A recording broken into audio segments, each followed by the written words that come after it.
Well, the California Shakespeare Theater here in the Orinda Hills just celebrated its 50th anniversary, but unfortunately, that milestone was quickly followed up by an announcement that the theater company was no longer financially viable and would have to close.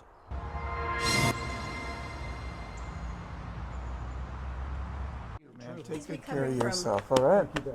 Yeah, take good care of yourself. Friends and co-workers are saying their last goodbyes as the final curtain draws on the California Shakespeare Theater Company in Orinda. We'll talk. Executive Director Clive Worsley announced his tough decision to suspend operations, begin layoffs, and take steps to permanently close the company after a 5-decade run. It's heartbreaking, man. So many memories here.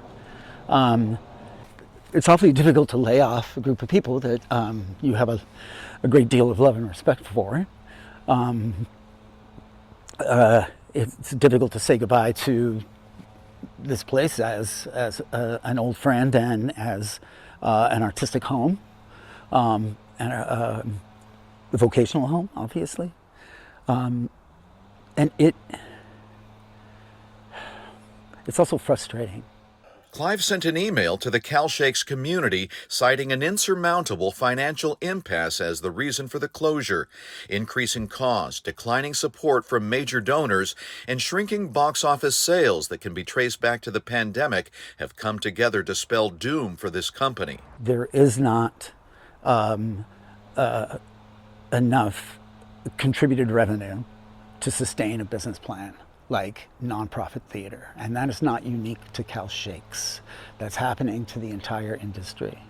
Half a dozen other theater companies in the Bay Area closed their doors in the last 2 years.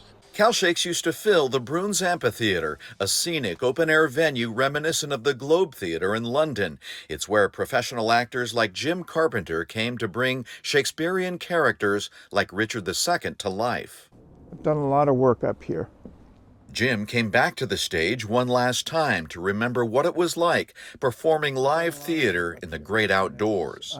A falling star at the end of a play.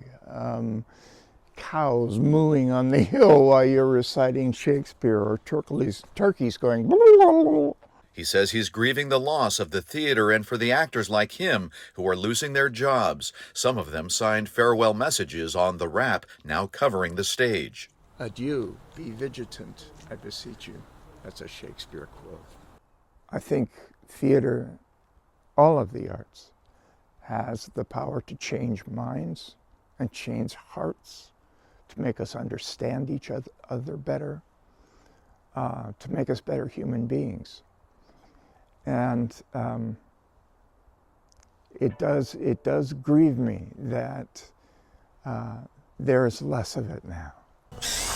The closing of the theater also means the loss of some backstage jobs of costumers, set builders, and office staff. Worsley says the 2 outdoor stages are being wrapped for the winter, but not being demolished yet, just in case. We are continuing to, winterize the venue on the off chance that there is a future for it, so that it would, be operable should someone else take over, or we be able to reemerge somewhere. But barring an 11th hour financial miracle, the company's well-received performance of As You Like It on September 29th will go down as the company finale. And the actors' final bows have already been taken.